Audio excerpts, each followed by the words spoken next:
this is the F9F Panther. It was made by Grumman.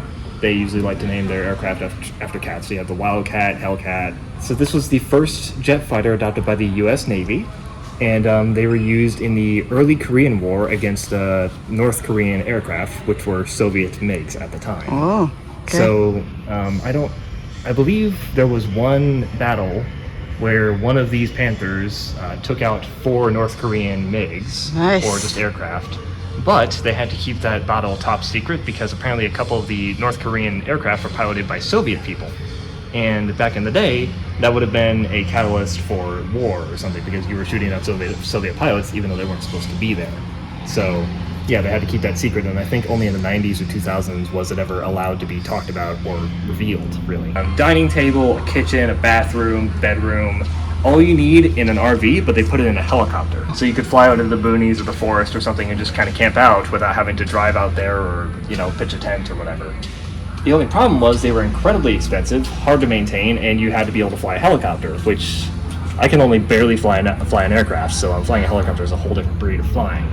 So it didn't work out very well, but it was a good idea. You'd just be better off buying a house in the woods. So yeah, that's the Chickasaw that we have here. An F-16, so the F-16s are also going over to Ukraine nowadays, which is really cool. And so F-18, ours is the early model of F-18, the A model, and I forget the exact reason why we have it, but I think the landing gear had some cracks in it or something, and that's why they gave it to us, because they couldn't fly it anymore. Okay. And I don't know much about the F-15s themselves because I'm still learning here. So, all right, whatever I don't want this video to be 2 hours long either, so it works. that may be difficult. So.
And over there we have the old moving memorial wall. So there's the memorial wall in, I believe, Arlington National Cemetery in Washington, D.C.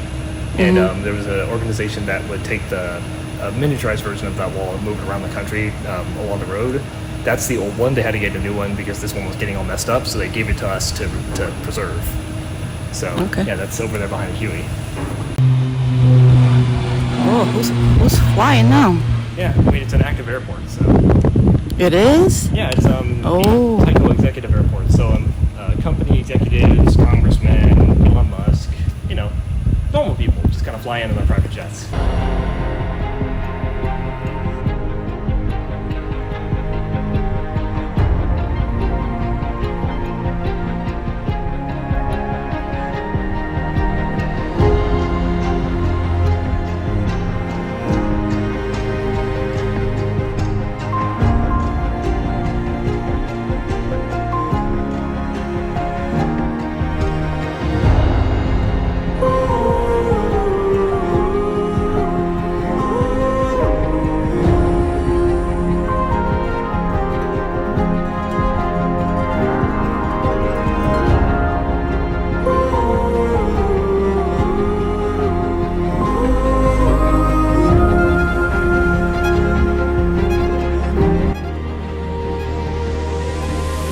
These are training aircraft, not necessarily too interesting, but pretty cool if, you know, you have an interest in training aircraft.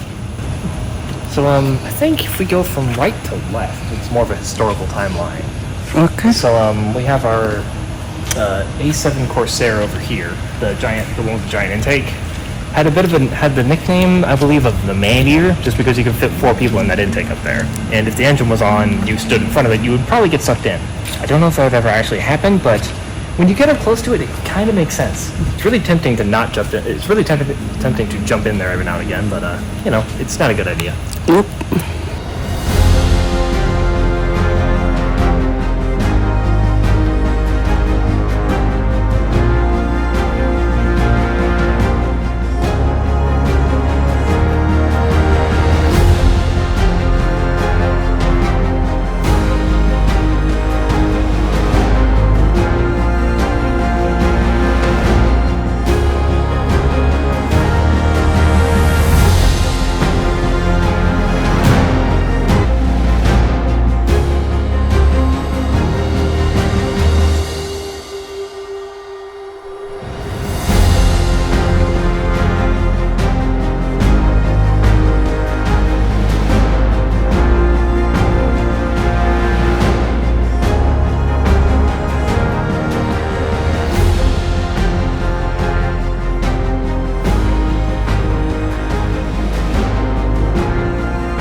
Yeah, these planes had the interesting testing phase of no wait, not testing phase, the testing reputation of being the only one in history to shoot itself down. So I was in flight. Yeah. The pilot tested the gun, shot off a bunch of cannon rounds, dove down, broke the speed of sound, and then leveled off. Still passed the speed of sound, and his bullets hit him in the engine. Are you kidding? Yeah, and that's our half track. It runs. Drive it around every now and again for car Oh my shows. God. Have you been inside here? I haven't, but I've seen it driving. I want to decide when it's running. Yeah, me too. Rubber treads on it to make sure it doesn't mark up the ground. Usually they would be metal. Yeah. Oh, It yeah. doesn't feel like rubber, but it is. Yeah, it's very thick rubber, huh? Yeah. Then again, I have to flex a lot, so.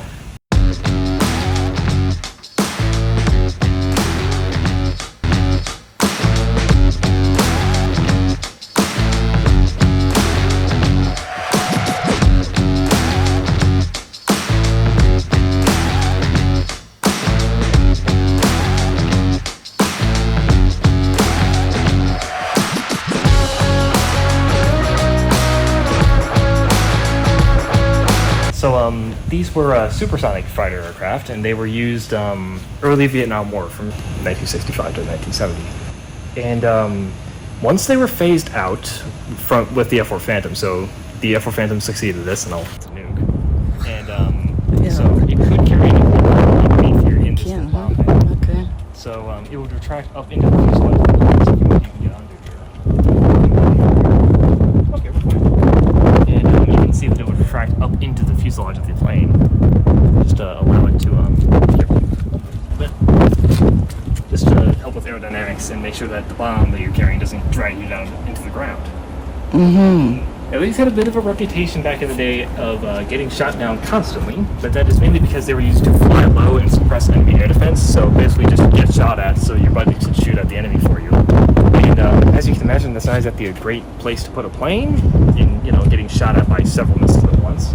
So yes, they would get shot down constantly, and this one actually earned the nickname of the Thud because, you know, as you can imagine, that's the sound it made when it hit the ground. Yeah. Yeah, that makes sense. Same thing. And then, small thing about this aircraft, this little turbine here, I forget what it's called. I think it's a ram air turbine. I could be wrong. So yeah, this is our C-47 Skytrain. You know, bit of a combat veteran, served on D-Day, day before D-Day, day after D-Day, Battle of the Bulge, you know, Market Garden, you know, small battles like that, you know. And she still flies regularly. She's about 81 years old, and she even went on a skydiving trip this last weekend. So she brought skydivers.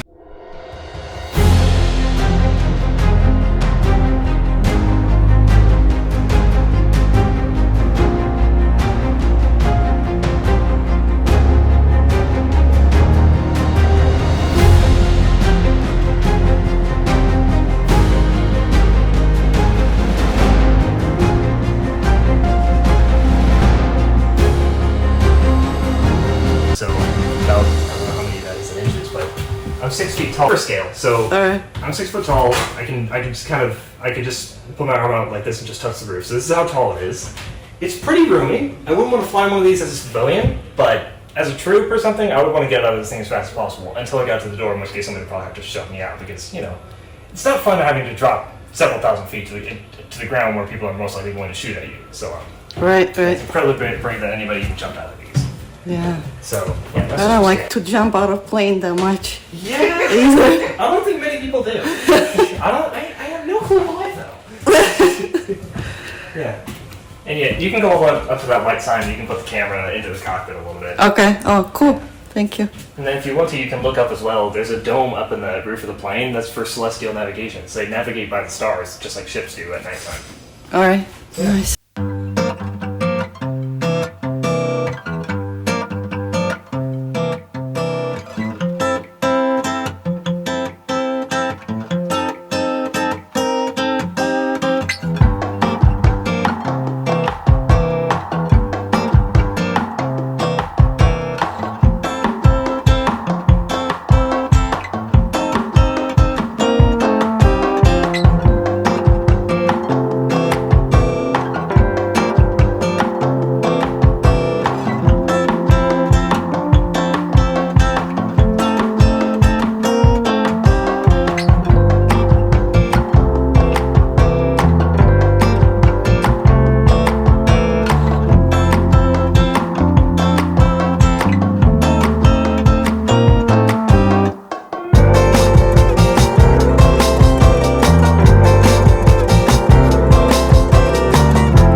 Took it out of the hangar and flew it around. It was really cool. It was deafening, but really cool. Yeah.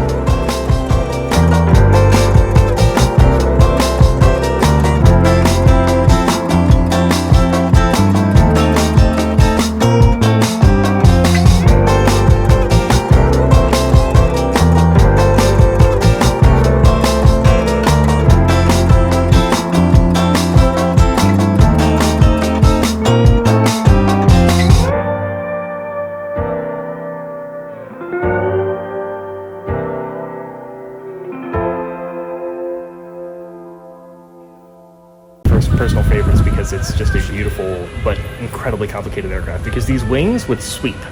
So as you can see, the wings are back like this, so it would sweep out to, Oh, wow. I think, around where the nose of this F-16 is. They would sweep maybe out this far or so, and that was because when they're when they're this far back like this, it allows you to go past the speed of sound, and that would help. It helps with the aerodynamics as well. but when they're swung out to the sides, it allows you to be a lot easier to control at low speeds. So for takeoff and landing, they would have the wings swept all the way out to the sides. Yeah, that makes a lot of sense. Yeah. If you'd like, you can get all the way up in the landing. Yeah, see that gray part up there, like the dark gray? Yeah, that's the ramp that little wheel on the landing gear would run into. So here, I'll actually point it out for you. So this wheel here, so this would go all the way up here and run along this. And that would help retract the landing gear and make it fit easier. Okay. Yeah. Nice. I do apologize. I am an engineering nerd, so I... Are you? That's great. This is good stuff. Really interesting. That's great, yeah. No, please That means you're smart. Relatively. only a little bit.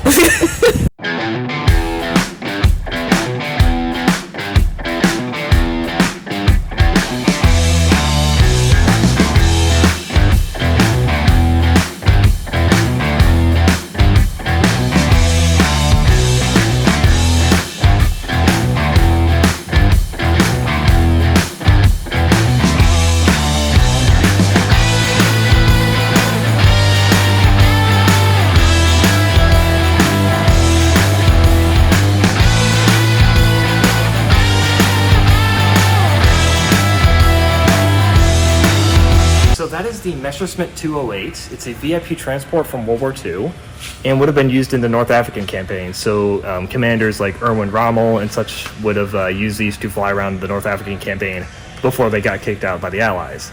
Now, they were manufactured in Vichy, France, and we actually got ours from the French government in, I think, in the 1990s or so. So this one is a survivor of the war, I believe. Nice. But Gorgeous. when they were being manufactured, the Nazis were not exactly the kindest people, so they forced the French to build these under slave labor. And the French got back at them by sabotaging them, so that way after several flights, the wings would fall off. Wow. So, you know, that's always a good thing. Yeah.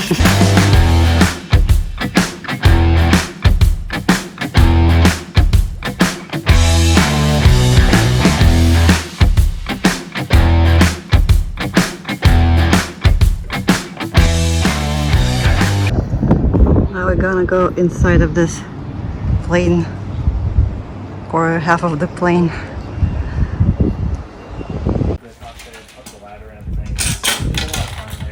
If you come here, you definitely need to do this, but you have to do it with a tour guide, so. Oh wow. And the audio that you'll hear, it's from Operation Linebacker 2. I think the biggest bombing raid between 1945 and 91. So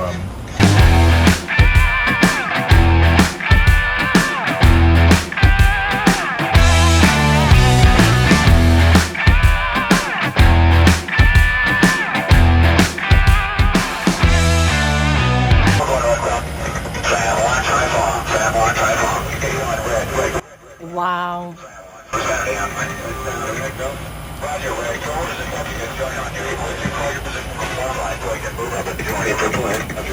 We've got two Sams out there. Everyone's one left.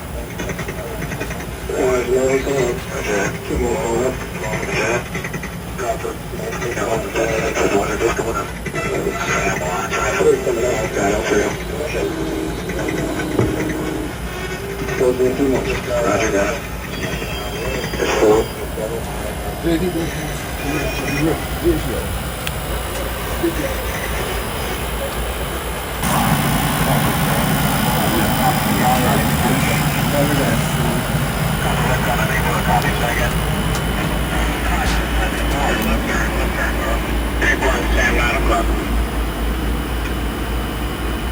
ready to take off on the boat anytime? I'm not going to take it off right now. Looks like we're doing anything at that third point. We got it. Next left. Roger, let's go 251. Those come away, Paula. Got it, too. Roger, break down. And number 2 of the family will be in front. Roger, turning down. Roger. Sam, launch 9 o'clock possible. Yellow red ground, mark your position, bullseye, 4 o'clock. Hold it up, hold it. Okay, that's all, Sam. Okay.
So this is the SBD Dauntless. Would have been used in the Pacific Theater against the Japanese. Very, very good aircraft. A little bit outdated when it was first introduced, but very good. Used off of aircraft carriers in the Pacific. Would have bombed Japanese aircraft carriers, such as the Battle of Midway. Little known battles like that.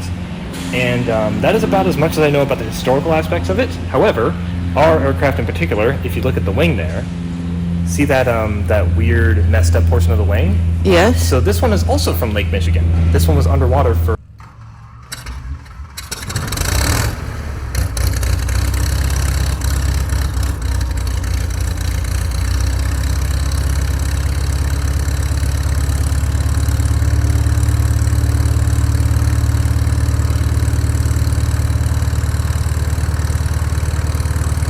Okay, so this one looks like a normal P-51 until you look a bit to the right, and then you realize there's two of them bolted together.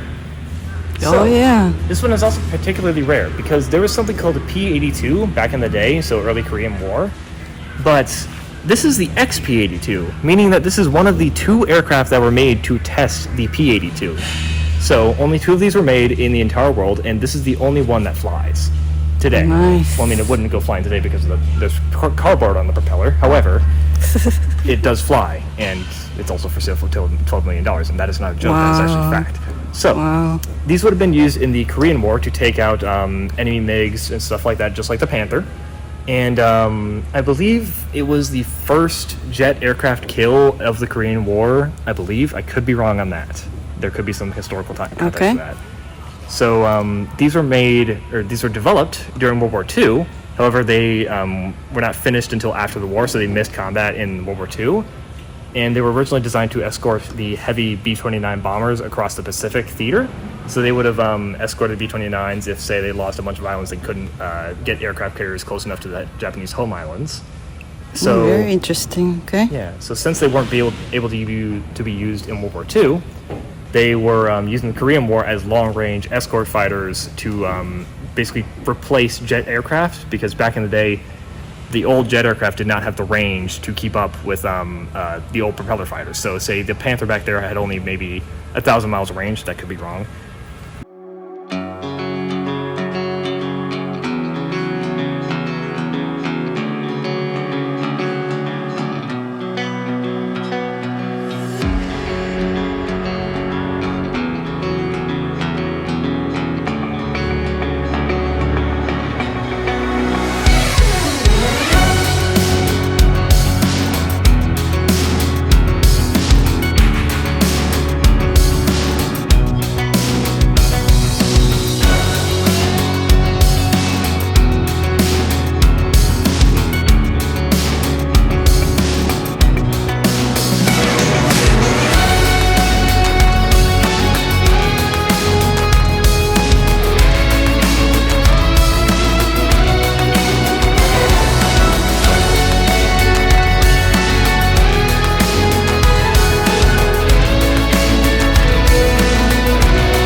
our restoration guys got a battery and a motor, and you can see the gun, what the gun would look like if it was still spinning.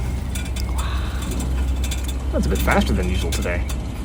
It's because I'm here. Yeah, it usually goes pretty slow. Then again, this is only like a fraction of the speed it would normally be firing at, which is like 1,000 rounds per minute. So, yeah, I think it would empty the entire ammunition stored in the plane in like under a minute or so. So you run out of bullets in under a minute if you just held down the button. And these would be the rounds that it would fire. So, about hand-sized or so. So, pretty large bullets.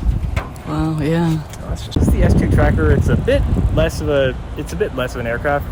Well, goodness, I'm stumbling over my words now. It's not necessarily a warplane, but it would be used to hunt Soviet submarines in the Pacific and Atlantic, depending on which way you went. Okay. And I think for a time they were also used as mail carriers, so they would come in and drop off cargo and mail on aircraft carriers. But they were used in combat as submarine hunters. They would drop torpedoes for depth charges, sonar buoys to hunt down the submarines. So, pretty widely used by early on, so Vietnam era aircraft, because they were still using propeller engines back at the time, or radio engines. So, yeah, relatively modern, very much phased out by nowadays. And this plane was donated to you, right? To your museum? I believe so. It says donated in 2001. Oh, yeah. Okay. Yeah, goodness, I'm wearing sunglasses. I can't see anything. And yeah, we used to fly this one, but I don't think we had the. I think after COVID, we kind of lost the funding or just the ability to fly fly this one in particular. But we'll get around to it eventually. Then again, this is most of the planes we have around here. We'll get around to it. So yeah, I know that the U.S. adopted these as bombers, but they also use them as reconnaissance aircraft. So if you see the front little nose cone here, see that flat pane of glass? In the British version, or in the bomber, they would use that as the bombardier station. In the American version, with the reconnaissance, they would use a guy up in the front with a very good camera, and they would take pictures from high altitude. And I think NASA still flies one of these for taking pictures and doing science. So yeah, the asteroid sample return mission recently, I think one of these actually flew, and that's how we got the video feed of the capsule coming back in. So yeah, that's our British Canberra. And then lastly, we have our. And how old is this plane? Do you know? Let me check the sign real quick. I need to read up on it. I don't know. It doesn't say, huh? No, That's strange. They don't. It's probably because they don't know either, so they don't put it on the. It would have been used in the 50s or so. So Okay. 50s, 60s, Vietnam era, early Vietnam. Okay. Yeah. So this is our T-33. The military designation is the P-80 Shooting Star. So these were the, I believe, first jet fighter adopted by the U.S. military.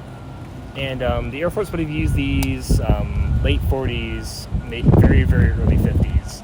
And they got overshadowed by something called the 86 Sabre, which we have, but it's not in today. And they would have been used as fighter aircraft for the U.S. Air Force.